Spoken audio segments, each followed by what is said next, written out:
And good afternoon to everyone who's out there and on a joyously beautiful Pittsburgh afternoon. Absolutely gorgeous. And it's even getting a bit warmer. It's going to get even warmer over the weekend with lots of sunshine.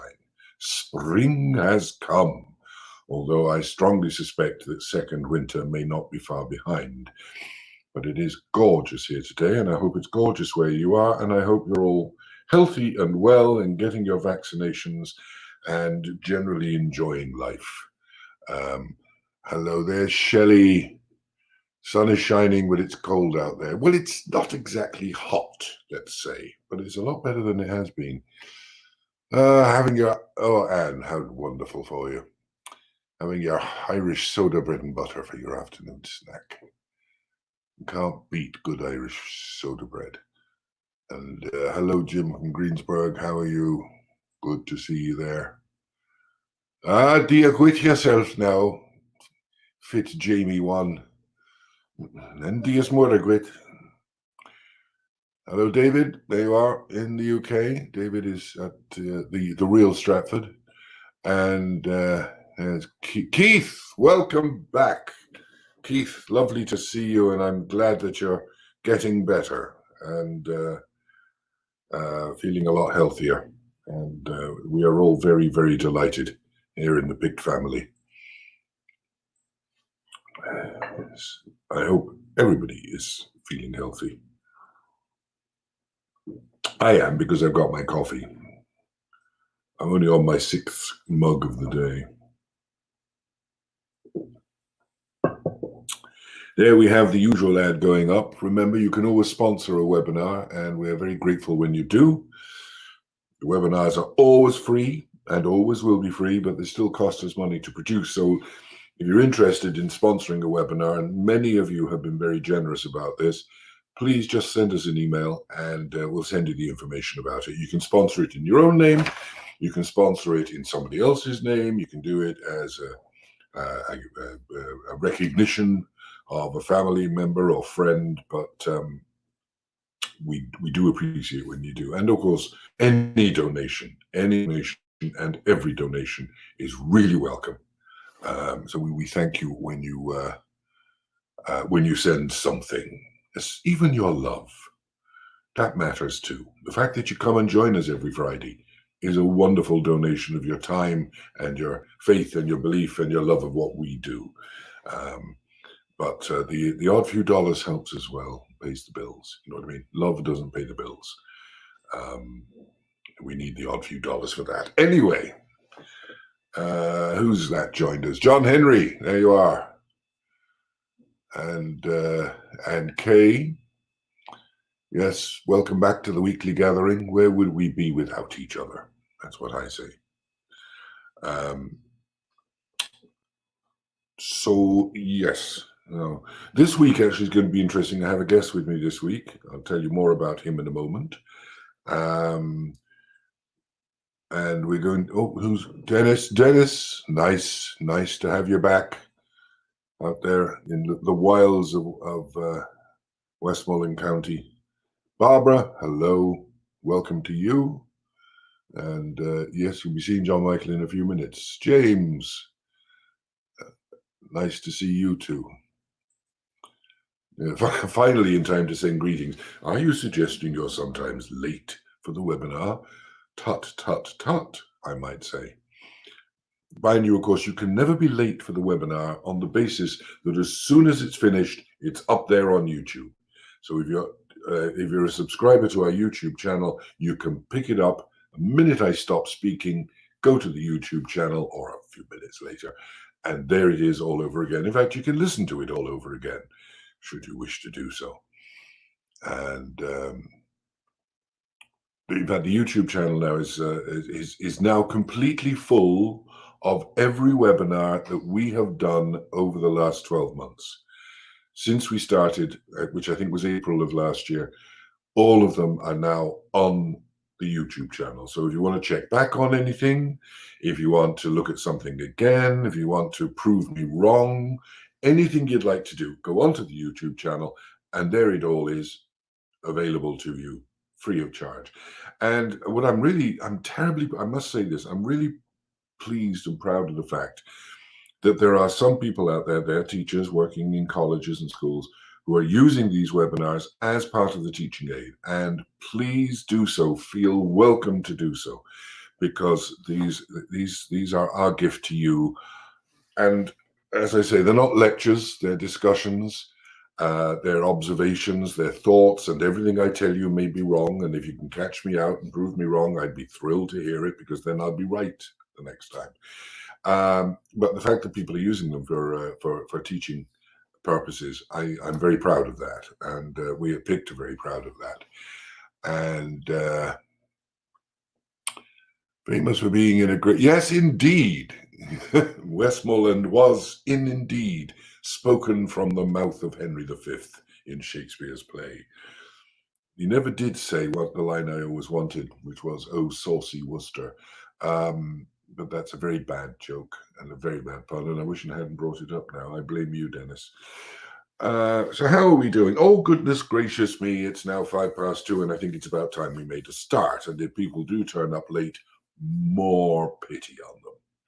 So, over the last 2 weeks, we have discussed the nature of that magical space, the altar of actors in the temple of theatre called the stage, and what the stage was. And we have talked about, the empty space, as Peter Brook described it so brilliantly, and which is sort of the credo of my life with regard to theatre.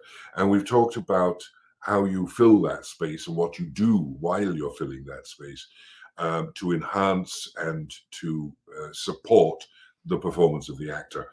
And last week we talked about the evolution of that space, the idea that the empty space, which probably began in a cave or in a shack or a cottage or whatever, a place where people gathered to hear a story being told, evolved itself through the Greeks, and then the Romans, then all the way through to Elizabethan theatre, which we were saying is, the Globe Theatre or the Rose or any of those other Elizabethan theatres, when you look at them, are basically fundamentally Greek amphitheatres, just re-envisaged.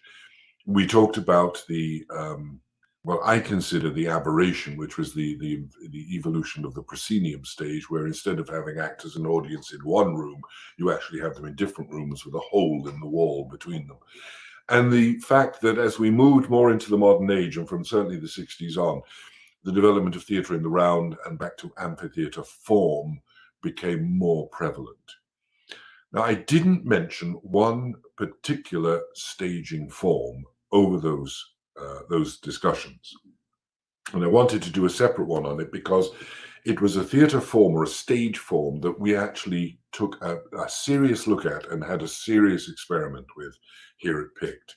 And it was sort of forced on us, because during the year when we ended our residency in one theatre and we were seeking out a suitable space, we were offered a space at a place called Union Project here in Pittsburgh, which is in fact a big old church. Now, Union Project is an artist collective dealing mostly in ceramics, but they had this big, huge room, which was the old sanctuary of the church. And they offered it to us for the year, and we said, okay, why not? Let's give it a go. And we walked in and we took a look at it. And I knew immediately, because of the nature of it, and I've got a slide of the basic layout of the of that picture, so the first slide on our list. It was just a big empty room, and nowhere logically to put a stage for a proscenium, nowhere logically, not enough space for theatre in the round, not enough space for an amphitheatre. So I took a major decision and said, right, we're going to do an alley. And an alley stage has various names. I like the term alley. Transverse is another, because it is exactly what it says. It is an alleyway between two sides of an audience. You have the audience sitting on either side. They're sort of looking at each other, almost like thrust stage, but taking it to its logical extreme, so that the acting area, the stage, is an alleyway between two sides of an audience. And this has a wonderful gives a wonderful opportunity. The audience sitting either side of this strip of stage, literally watching from the sidelines. Now, for the actors, that means there's an opportunity to play to and with each other without directly ever addressing the audience. They can just play to one another down this alley, and we'll show you what that means in a minute. The action is completely self-contained within the alley, and the audience, while still being in the same room as the actors, are actually watching a more intimate form of performance. The format will also work well for absolutely any kind of play. From hyper-realism at one end of the scale to pure storytelling at the other end of the scale, which are basically either end of the dramatic spectrum. And in the course of that year, we covered both hyperrealism and storytelling on that space. We presented 5 very different plays on this alley stage. And that is a major challenge for any scenic designer. So, that being the case, I presented one of Pittsburgh's finest designers, scenic designers, to tackle the problem and to come up with very different designs for 5 very different plays. So this week I am welcoming, and come and join us now, Johnmichael Bohach, who designed, tackled, I would say, and resolved the challenge with 5 very remarkable designs. Welcome to the webinar, Johnmichael. Oh, thank you, Alan. It's great to be here, and thanks for welcoming me onto your program. You're very welcome indeed. I'm going to ask you, because we had a conversation right at the beginning of this process, and I know it's a few years back, but I did. What was your thought when I explained to you what I wanted to do over that five play season? Yeah, I think one of the early on things we did was went and kind of visualize what this large room would be. So we walked in and just saw this vast opportunity to do whatever we wanted in it. And when you came back and said you were thinking about doing an alley, that's one of those theater configurations that are rarely done. I think I might have seen a few productions when I was an undergraduate at the University of Pittsburgh. Even when I was working there in their prop department, I think we might have done 1 or 2 in that sort of configuration. So it's not done often. I've never done it in my professional career other than with PICT, that one season when we did 5 in a row. So it was definitely a challenge. And I think one of the biggest challenges was making each of those 5 productions distinctly different from each other. And like you said, kind of going from that hyper realism to that just storytelling aspect. And we did cover everything on both ends and in between that season. I think we did. Yeah. We're going to show a sequence of pictures now that will demonstrate the process, and I'm going to take you play by play through the season.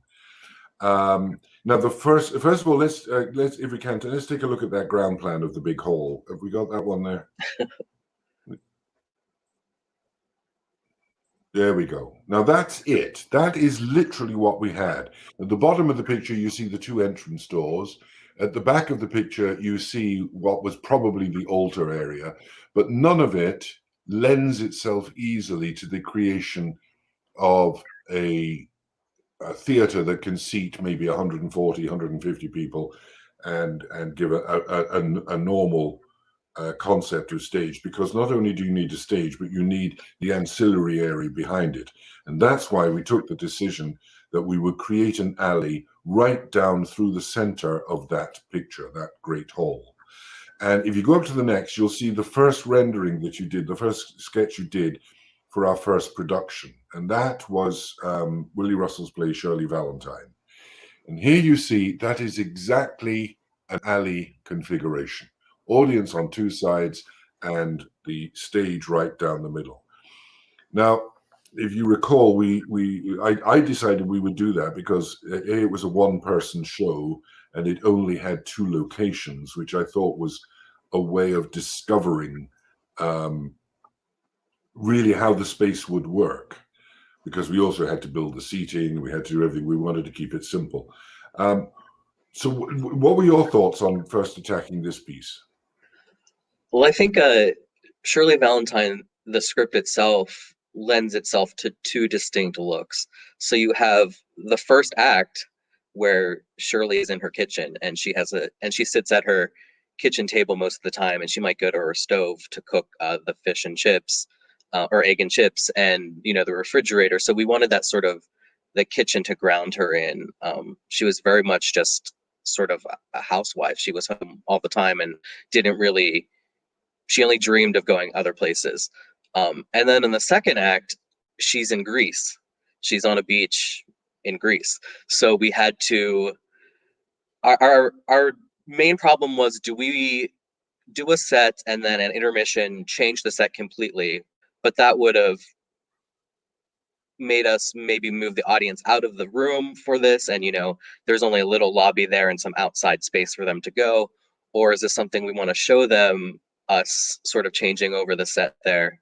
But instead we decided to put both acts, the scenery, on stage at the exact same time. So you had the kitchen for Shirley Valentine on one side, which was in the image there, you can see is sort of at the top of the page. There's the stove and some cabinets. The sort of table in the center where she, sits and talks a lot, which kind of blends into both spaces. And we used that kitchen setup in sort of both areas. And then you have on the downside, the side closer to the bottom of the page, where you have the beach and you have her finally getting to Greece. So we wanted to sort of represent that. So both of those acts sort of lived on stage at the same time.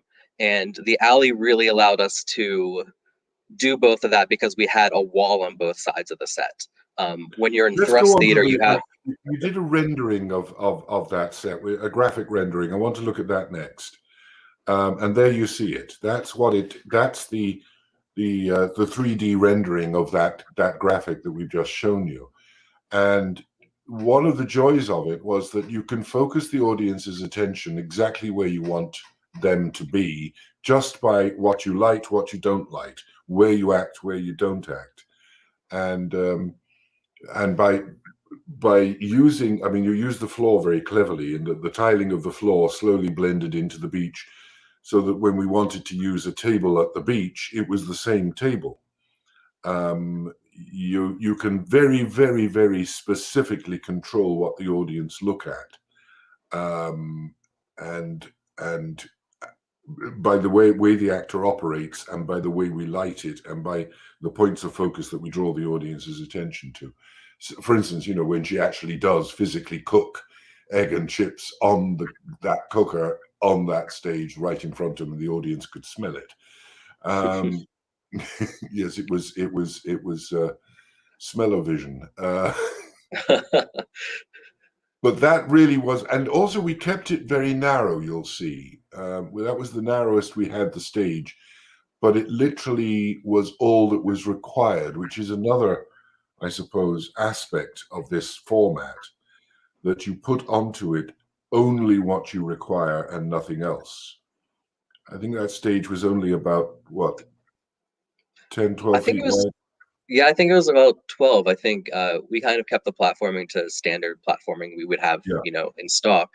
But because it was really just a one-person show, it's a monologue throughout, that really allows us to play with the detail and give her space to go. And I think having her have the ability to go between the table and the kitchen and the table and the beach really helped move her around the stage, so the audience wasn't always watching her just in one location the whole time. There's another aspect to that which is very, very noticeable. You used it very specifically in this set, not in the others.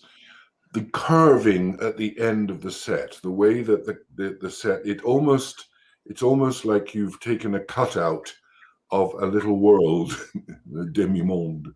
I think I called this one the skateboard ramp because it reminds me of a skateboard ramp. And I think that came from the shape of the beach to kind of, I know when we did the painting, it was sort of like this beach backdrop where you could see the ocean, and then it kind of sloped into the sand. And I think that sort of motion, I wanted to mirror it on the other side, so that we weren't giving one side more of a special treatment than the other, but balancing the Yes, two because worlds. I remember the kitchen, some of the things in the kitchen literally buried themselves into the curve. But Yeah. it gave even though the two halves of the set were two very different locations, it sort of gave a unity to it, so that as the audience were watching it, there was nothing that jarred them. Let's take a look at the beach, because I think the beach was a work of genius. For something that was 12 feet wide, how you actually managed to create a Greek beach on that, I was absolutely astonished by. You got that slide? There it goes. And that's the remarkable Karen Baum talking to her friend the Rock on the beach. But again, there's that curve, you see it. And that curve adds a dimension to it in what you would think would be a very flat space. If you just had a sharp edge to that, a sharp corner, it would look like a piece of scenery. But by the fact that it does what the horizon does and takes us off gently on a curve into the distance, suddenly you have something that's, I suppose you could say, very real in the unreal environment of an alley stage. Yeah, I think for me the most special part here was having the real sand on stage. And Yeah, we did. If you look closely in the photo, you can kind of see these little sort of blockade walls, so the sand doesn't go everywhere too much. But I think that also helped kind of blend that curve a little bit too. Was blending the painted sand into the physical sand, yeah, and made the backdrop sort of glide onto the flooring, which kind of mimicked the sort of Greek tiling that we would see in Greece as well. yeah. And one of the, I mean, as I say, one of the reasons I chose this as the first piece we would do is because it did only require 2 locations and 1 actor, and we could do it on a minimal width so that we could learn, because it was a learning curve for all of us, we could learn what the alley offers us. And so having done that, that piece, the next one we did was an infinitely bigger play, but with similar demands, except that there were more locations to be dealt with. It was also set in a medieval French castle, and it was the wonderful Lion in Winter. And here you see the same alley, slightly wider. I think we widened to 16 feet there. Yeah, I think we were closer to 16 for sure in that one. Yeah. And that was And because, we were dealing with 5 to 6 people on stage yeah, at one yeah, time.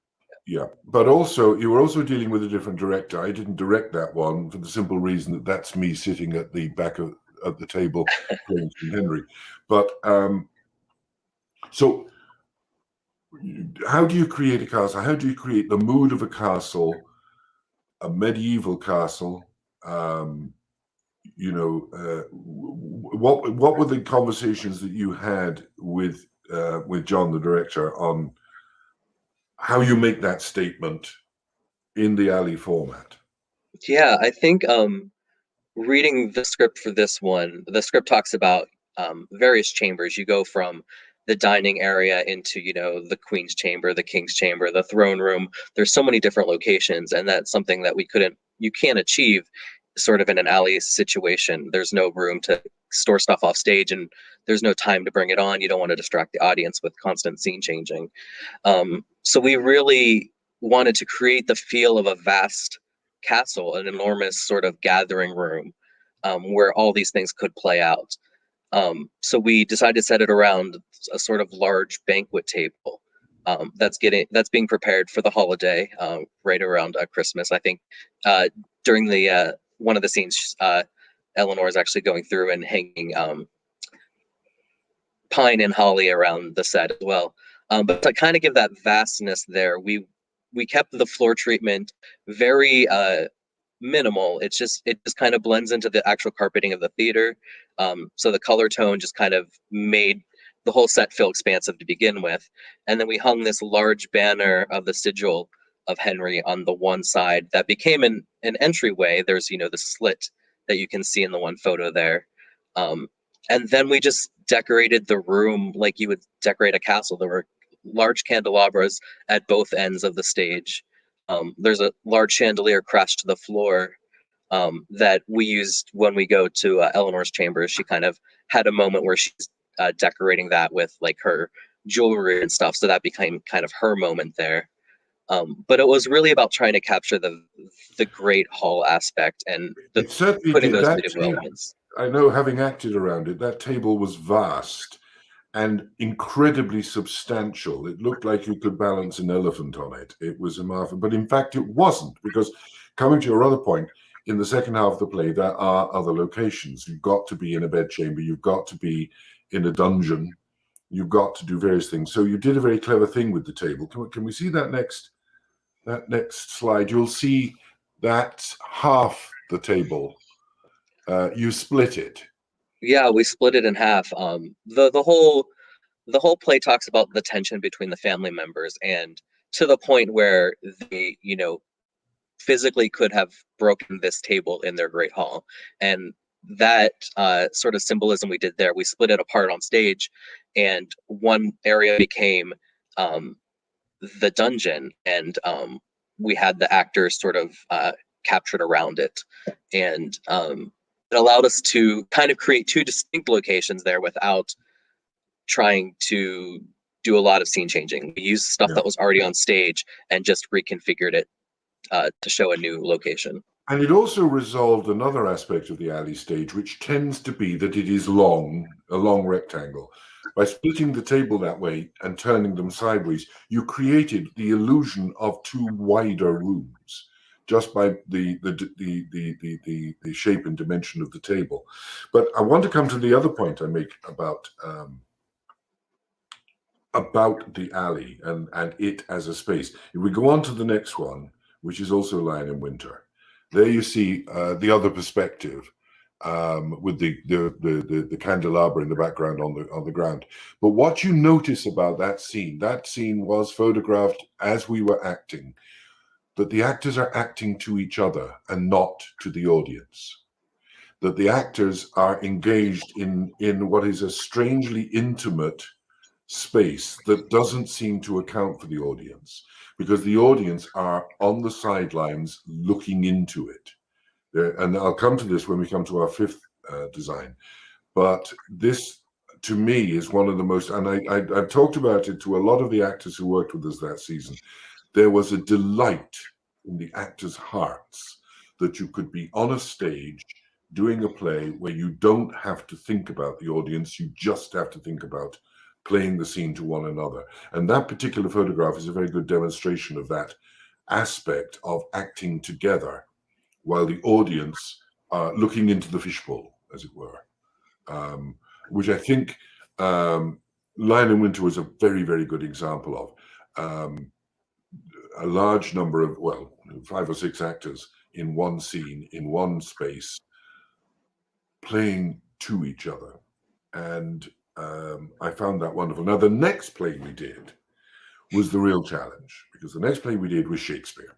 And as we know with Shakespeare, it's not dealing with 2 or 3 locations, it's dealing with 143.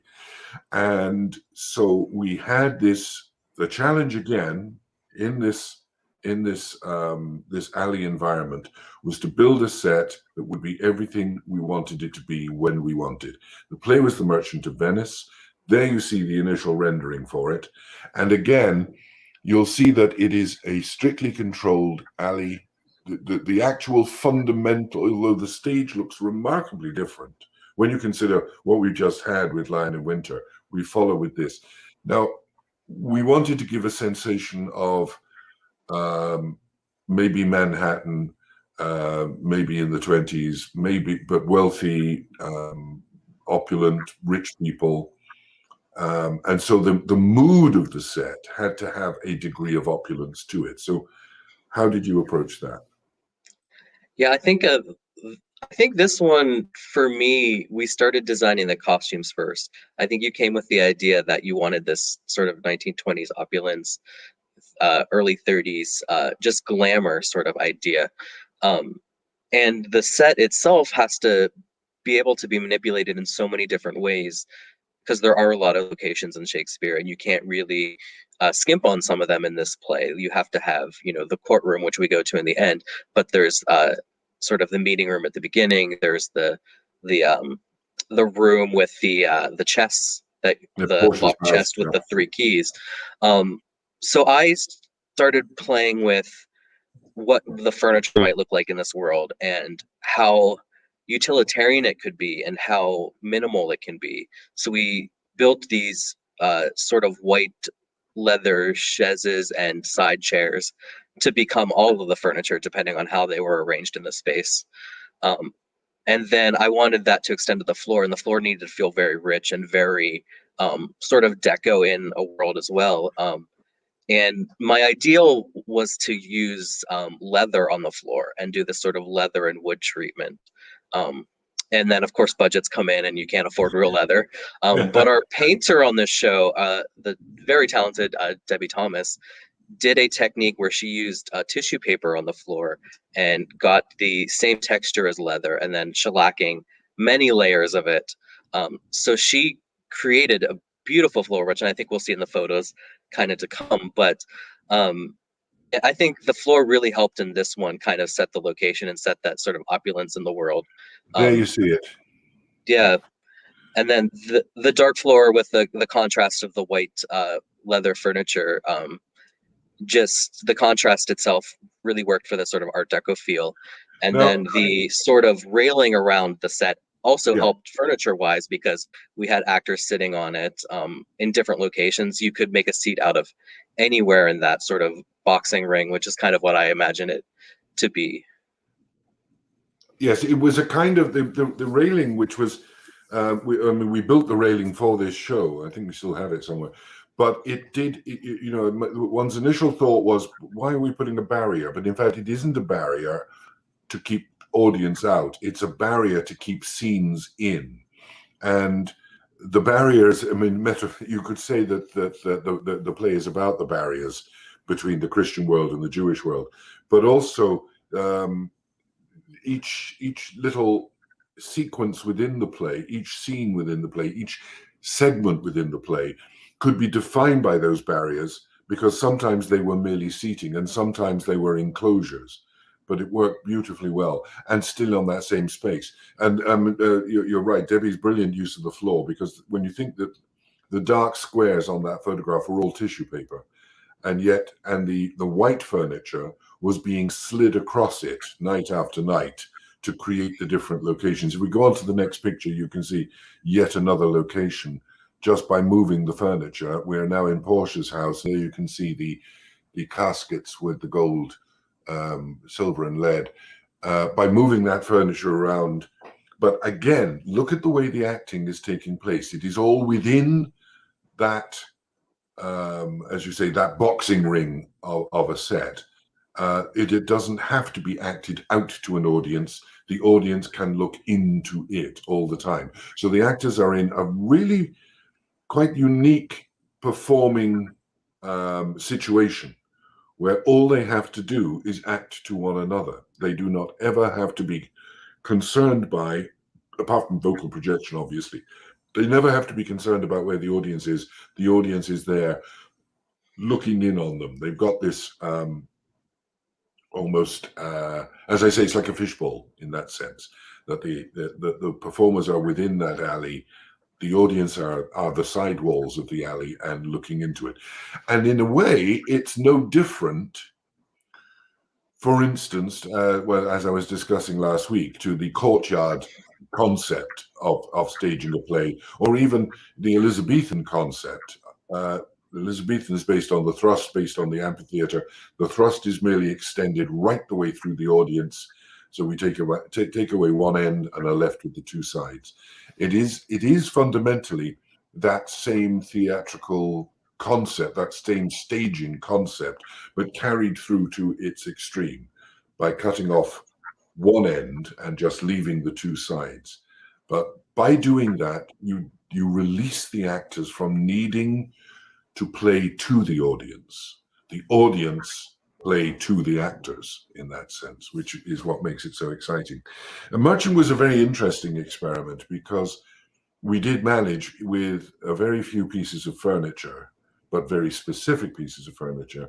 I think the only thing we ever really brought on was the desk for the trial scene and the Duke's chair. I think everything else was provided by that furniture that you designed, and the white furniture, which worked just like, it was like moving Lego bricks, really, wasn't it? without the pain on Absolutely. the feet. It was, Without stepping on them, yeah. Looking at the next one challenge, as I said, we went the full gamut from hyper realistic to absolute storytelling. And the fourth play of that season was a magnificent. I think one of my favorite that we've done. We took the play Oedipus Rex, Sophocles, and we set it as a storytelling piece of theatre. Now, I just explained my motivation was that having witnessed storytelling in various places, and particularly in Africa, both in Uganda and Kenya, and also in North Africa, in Morocco, this notion of a group of people gathering together to tell a story and act it out in the telling of it, I found absolutely fascinating. And I thought, if we were to be as authentically Greek as the question come up there. Oh yeah, thank you, Anne. Yes, I marveled at it too. But as we were doing something that we wanted to be, I mean, it's one of the great plays of all time. Oedipus Rex is almost symbolically one of the founding plays of theatre as we know it. But how it might have been told in its original form, even without the elaborate theatres such as Ephesus, it is a piece of storytelling.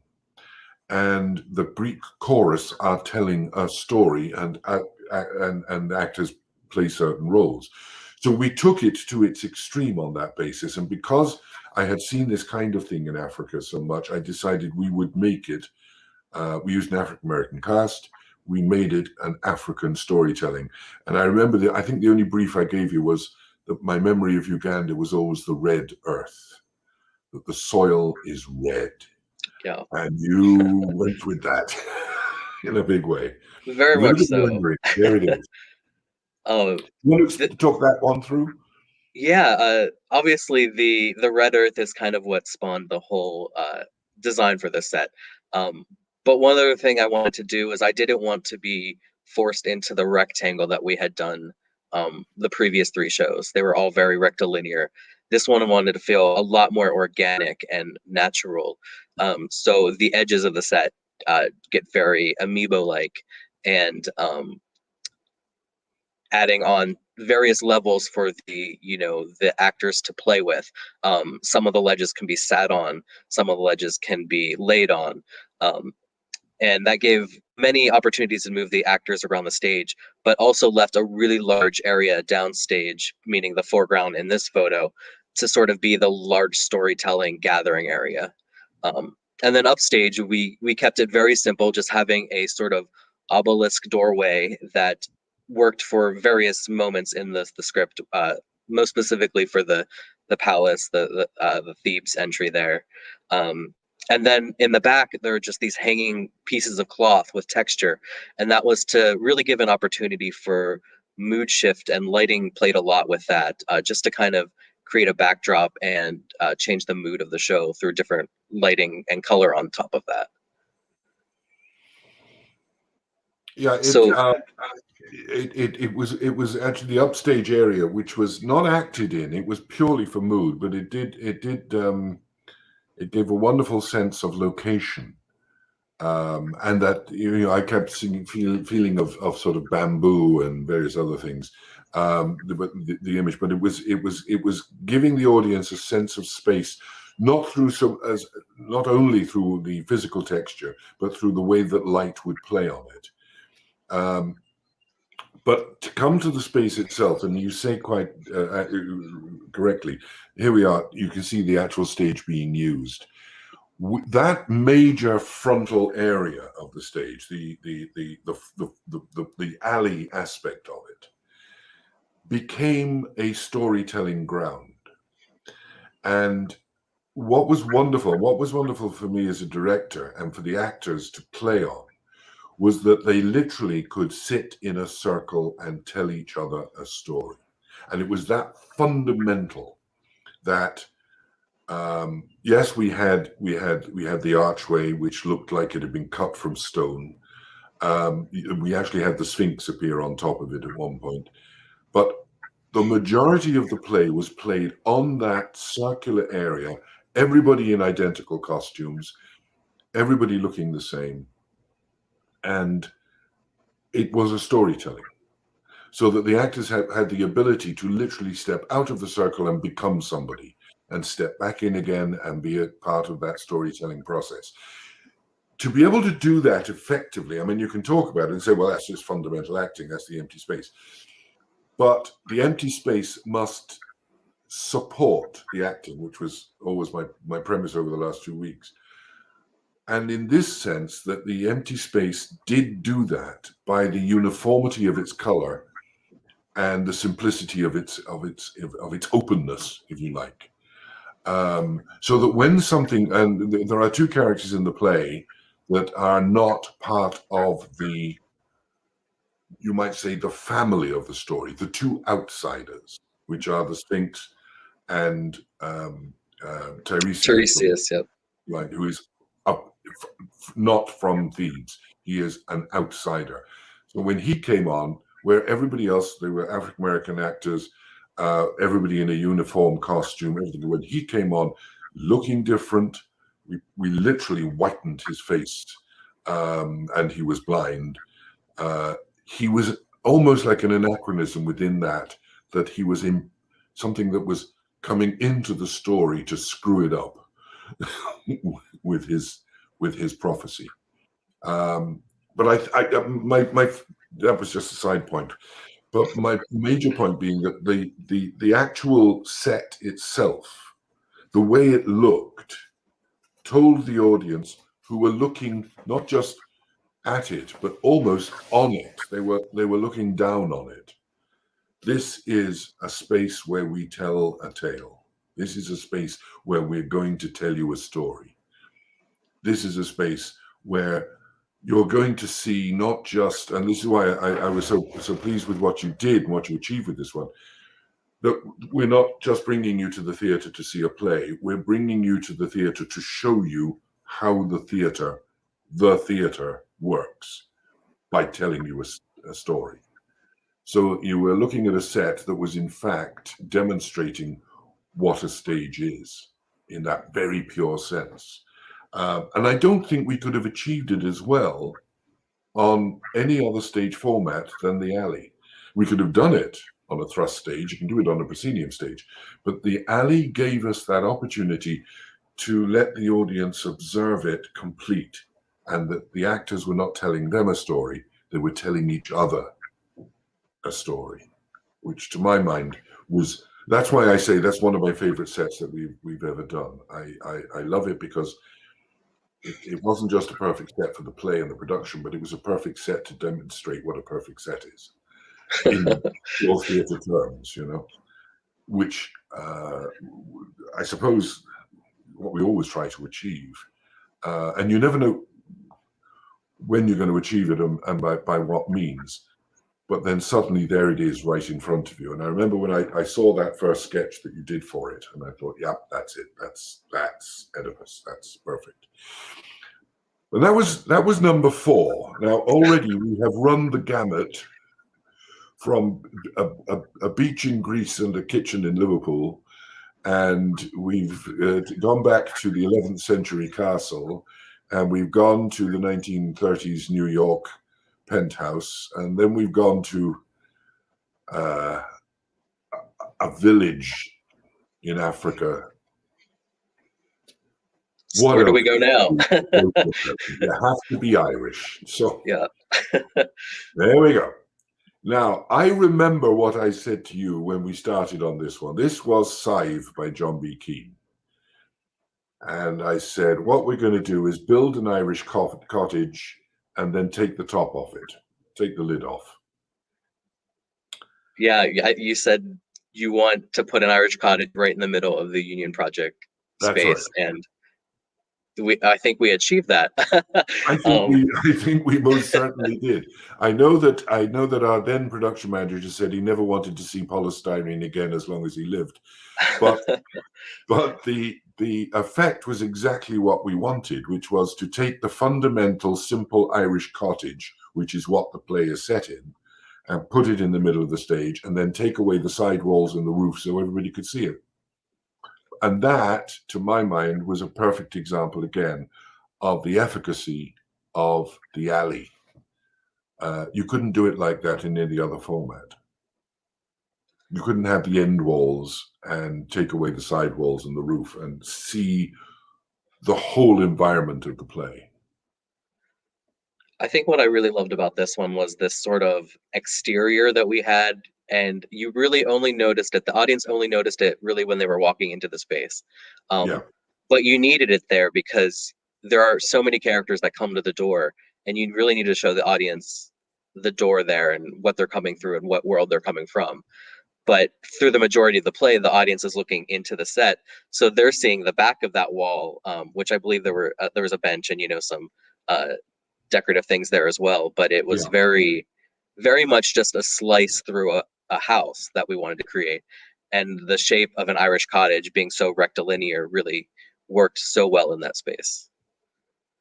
Yeah, I'm glad you made that point about it, because when the audience came into the venue, it was literally like they were walking past the end of the house, and one wanted them to get the feel that if they knocked on that door, they could go into the house. Fortunately, they didn't; otherwise, we'd have a terrible mess. But it was. Again, this is what I mean when I say from Oedipus, which was ultra storytelling simplicity, to Scythe, which was almost ultra realism in that sense, that we built a house on the stage and took away the sides so you could see what was going on inside. And to do that, and you could do it with any naturalistic play that you like. Certainly with John B. Keane, you've got a sort of poetic, heightened naturalism, but nevertheless, the play was acted out to a point of absolute reality, and that what went on inside that room was horrific.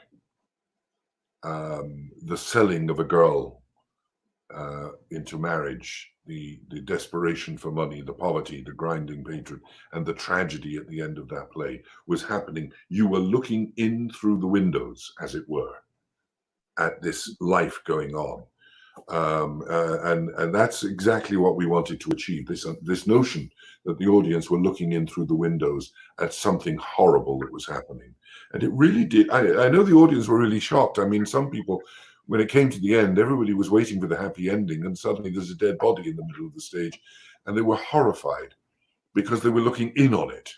They had no expectation of it. It's what's going to happen in that room next. And the alley gave us that opportunity, not just to expose that room, but to isolate that room as well, because they could see the walls of the house. They knew that that was it. The world was within that. So you're seeing an isolation and an actuality that, again, I don't think you could achieve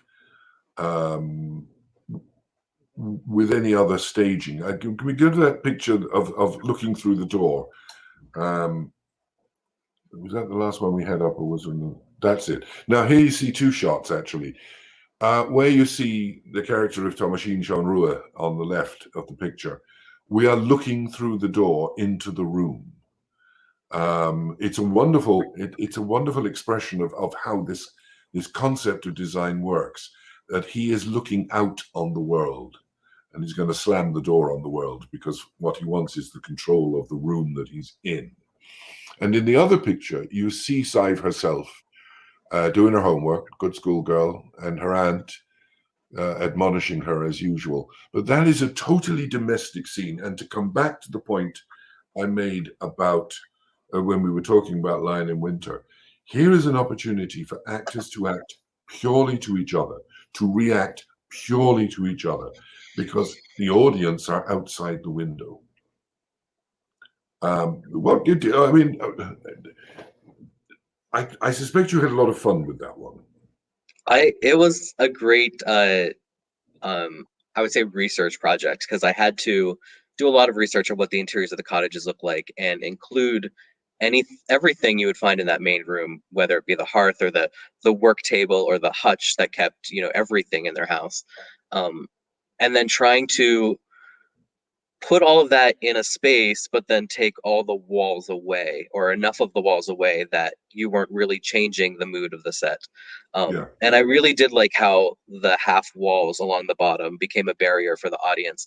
So even though they were watching this horrific event happening inside, they were safely outside, but they couldn't do anything to help the characters on the inside. So they were it was very voyeuristic in that nature. And I think the most voyeuristic show that we did the entire season.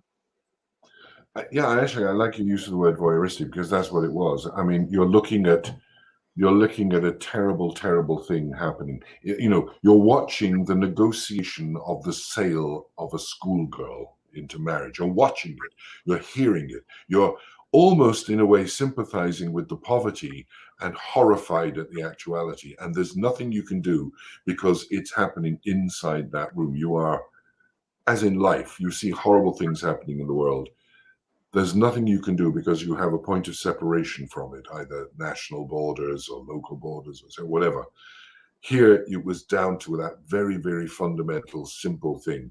You were outside the room and you could not get into it. You could not change it, and which made it rather beautiful. But it also gave you, I mean, you had other challenges like fireplaces and other things. And I noticed Keith has been making a few comments on that. I should point out to our beloved audience that Keith was our lighting designer and also achieved miracles on this. And I'm going to be talking to Keith in a few weeks' time about the whole question of how you light a show. But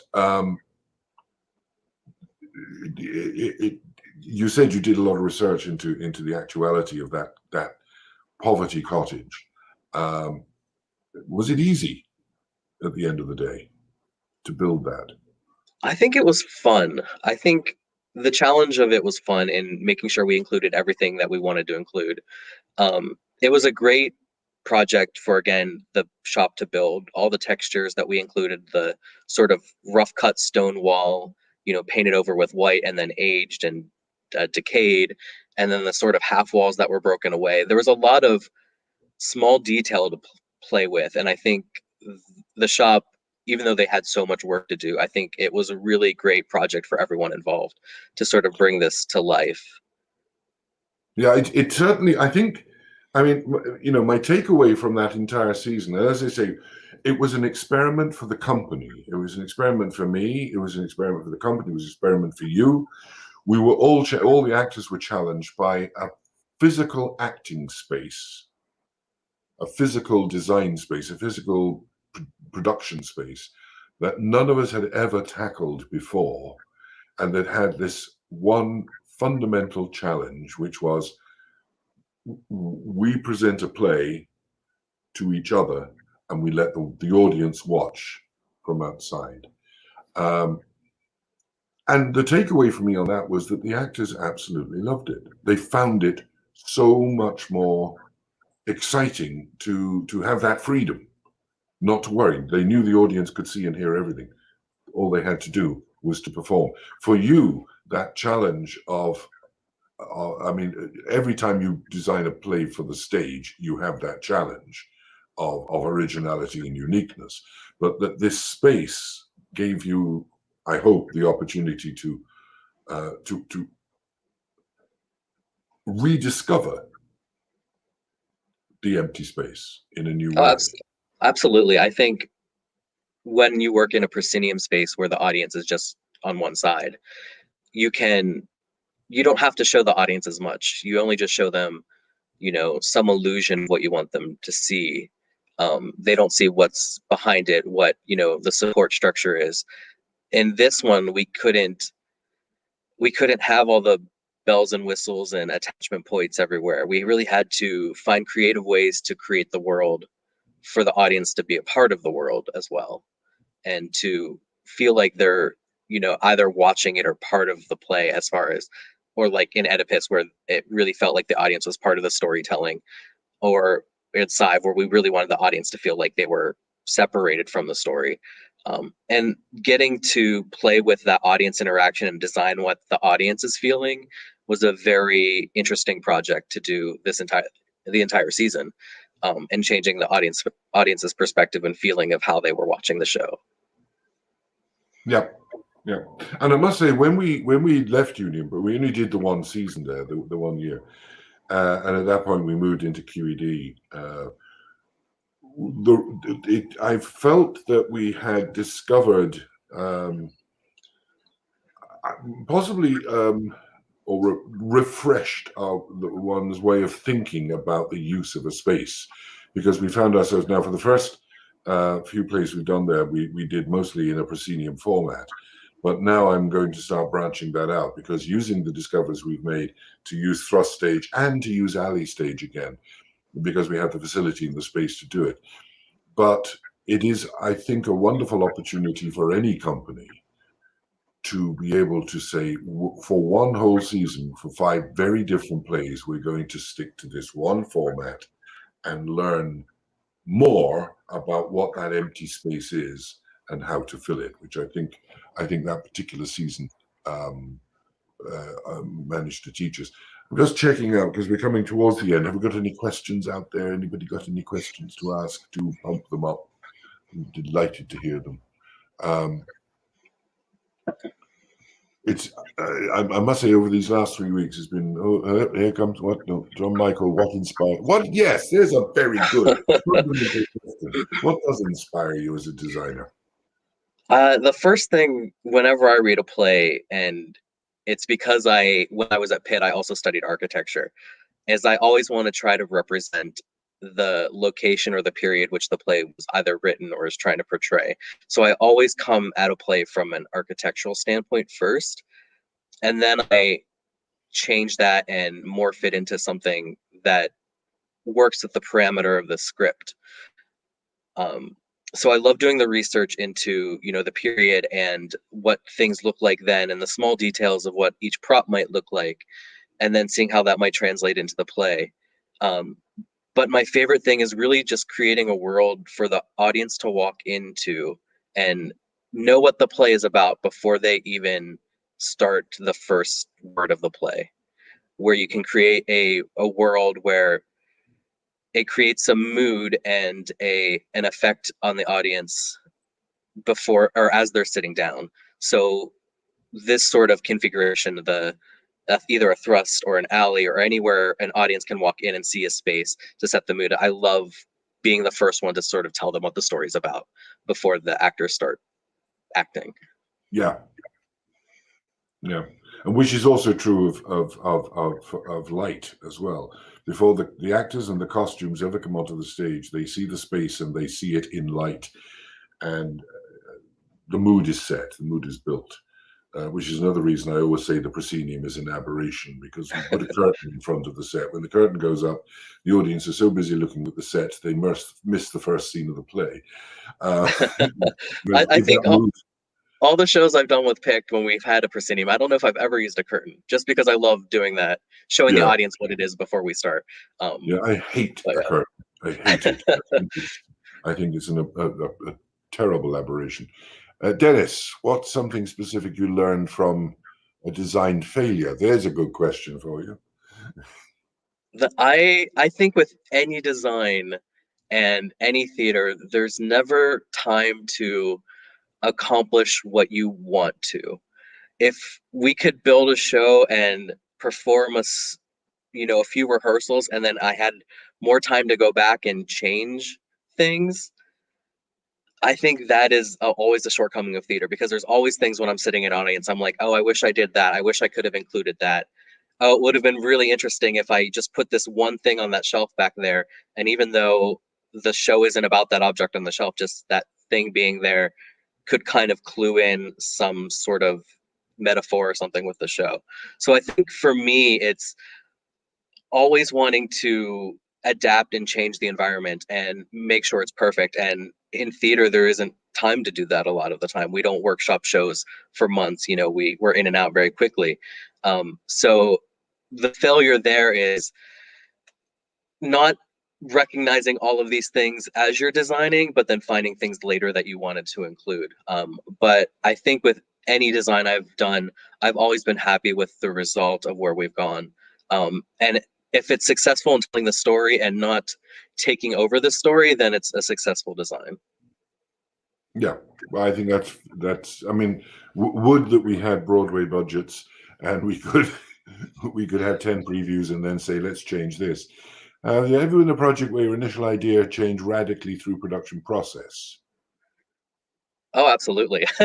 I think one of the ones that comes to mind for me was when we were doing Sons of Ulster with PICT, and working with the director, Matthew Turney. We went through so many sketches and ideas for the show, because it's such a blank canvas of a piece where it could be very metaphorical and symbolic, or it could be very realistic. And we kind of landed a little in between both. But I remember for that show specifically, just drawing and sketching out everything that came to mind and seeing what the director responds to. And I think all of the plays and any director I work with, that's what you kind of want to give them, is all of these little tidbits of ideas to play with. And then I have to see what lightens them up, what makes them happiest, what puts the smile on their face when they're looking through the stuff. And that's kind of where I jump off from. So collaboration is absolutely a very big part of it. And I think any show goes through so many variations before the audience gets to see it. I mean, the constant ongoing discussion between director and design team is it can be, sometimes it can be relentless to get to the essence of what's going to best tell that story. Dennis is back again. How do you feel about people posting snapshots of your design on social media? I can't wait for the show to start. I like it. I mean, it's advertising, and Yeah. if an audience member is so inclined to take a photo of something that they haven't even seen the play yet, and they're just moved by the scenery, that's saying a lot, that they want to, show it to somebody else. And word of mouth is all we have in theater. What we tell everybody about going to see this or what we just saw, that's how theater thrives. And I'm all for it. Oh yeah. Absolutely. Not that we're advocating taking photographs during the performance. Correct. But no, I think I love it when people do share pictures of a show. As you say, it is free advertising, but it's also a compliment. It's saying, look at this, I enjoyed it. Come and see it. It's great. Yeah. I mean, I'll be the first one to start posting pictures. I'll never show a full stage shot before the show opens. Usually I'll take a little, look at these props in the corner, or, what this part of the set looks like, but I'll never really post a whole set picture. Yeah, you give them a little tease, a little taste of what they're about to see, for sure.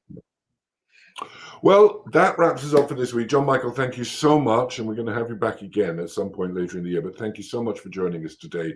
And congratulations again on that season. I think it was a magnificent work, a magnificent achievement. And you did us and yourself proud in that, what I might say is our greatest experiment yet. Oh, thank you for having me. And then revisiting that season was such a delight, and getting to go through all that design again was truly fun. So to everybody, thank you for joining us as usual. Now we're plotting and planning for the next month of webinars. So expect an email if you're on our list. Expect an email Sunday afternoon, Sunday evening, Monday morning, something like that, where we'll let you know what we're coming up with for the next month. As usual, if you want to be a sponsor, don't hesitate to send an email to us. We'll let you know how to do it. If you have a few dollars to spare, or euro, or whatever your particular currency is where you are living, please consider a donation. Every donation matters. It's a tough old time. And we are now planning. We're now in the early planning stages of our 25th anniversary season, which will begin later in the year. And so we need all the money we can get, and any donation does matter. So please send us a few dollars. Go to the website, click on the donation button. It's so easy to give, and we will be so grateful when you do.